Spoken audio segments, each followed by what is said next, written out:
Jason, coming into another bye week, 5-2 record. What's the week been like with a bunch of up and down players and squatting a team on the pitch? Yeah, we're just, it's been nice actually working with a smaller group and getting a lot of detail done.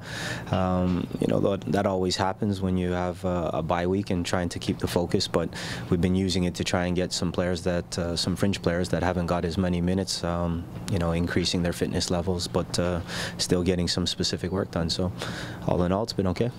The team's been doing a good job defensively. You're creating opportunities. What does the team as a whole need to do to start getting the wins consistently?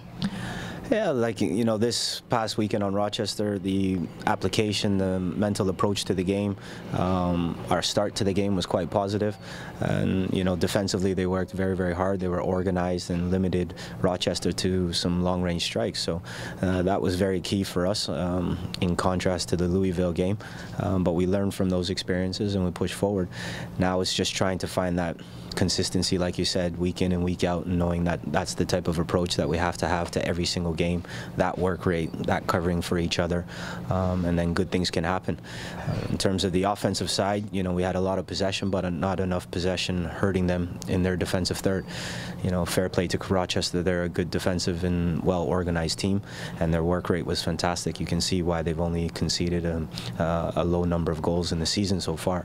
But those are some things that we're trying to work on in the training pitch, trying to get more sustained attacks, more sustained possession in the opponent's defensive third, which will ultimately create chances for us. So it's a work in progress.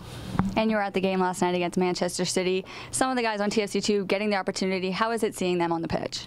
I was very nervous, to be honest with you, sitting up there in one of the boxes watching the game, but I was pleased that their effort was good, and they didn't hurt the level by no stretch of the imagination, and were dangerous on a few occasions, both Jordan Hamilton as well as Manuel Aparicio, so that was pleasing to see.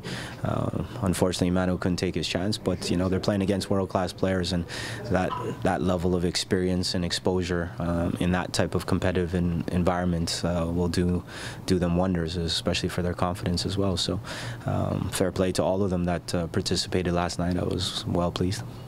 Which player do you think really showed how they're going to develop? Like, which one really took that step further? From last night? From last night. To be honest with you, all of them. I was really watching and analyzing every one of their performances, and like I said before, they didn't hurt the team, and they actually showed some of their own personality on the game. And you can't underestimate, some of those players one of their players are making more than our entire team. You have to be mindful of that and where these players are coming from. But in a one-off game, in that type of exposure and environment, it was very pleasing to see, and hopefully they can take a lot of confidence from that and push forward as players. And this is your third bye week. Is there a point where you just want to say, enough bye weeks, let's just keep playing? You want to build off of like last game? Yeah, for sure. You'd love to be playing another 4 days after Saturday, even if it was a midweek game, but such is the schedule. We don't have a proper home at the moment in time, so I think that's contributing to the scheduling and the bye weeks. But hopefully we know what's coming, and come July there's going to be games thick and thin, so we got to make sure that we're ready for that stretch of games.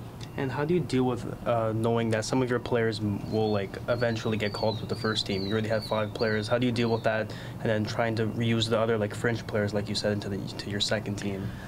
We knew this was what it was going to be like going in, and my job and the job and functionality of this particular team is to provide the first team with players, whether that be for unfortunate circumstances through injury or just a bit of luck. You need a bit of luck in this game as well at certain points. So we just keep moving on. We replace them with younger players coming up from the academy, which allows them to be tested in that type of environment. So for me, it's not a problem. It gives other players opportunities, and they have to take their chances. So I think it's fantastic.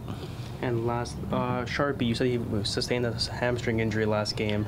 How's he looking now? Oh, he's fine. He just had they had a couple of days off and a bit of recovery. I think it was a little bit more tightness and cramp. Nothing serious. He's been training full all week, so good to go.